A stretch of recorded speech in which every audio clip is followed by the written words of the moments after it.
Matagal na isinusulong ang pagre-recycle ng iba't ibang materyales. Bukod sa nakakatulong sa waste management, may binubuksan din itong mga oportunidad na pangkabuhayan.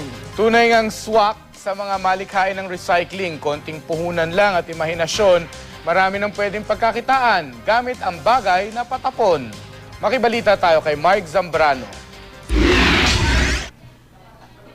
Noong nagdaang taon, sinimulan ng mag-asawang Romeo at Marisa Palikpik ang kanilang negosyong may kinalaman sa pagre-recycle.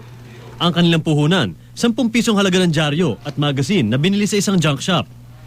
Namulot din sila ng mga lumang straw. Hindi biro ang paggawa ng mga bag mula sa lumang dyaryo, magazine at straw.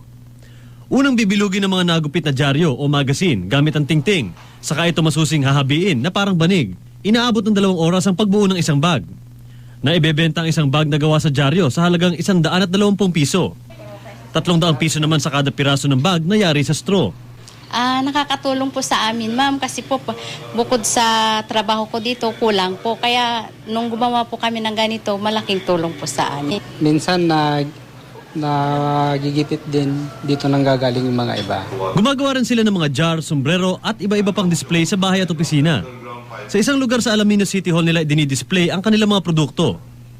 Pinatunayan ng mag-asawa na talagang may pera sa basura basta sasamahan ito ng sipag at pagiging malikhain. Mark Zambrano, GMA News.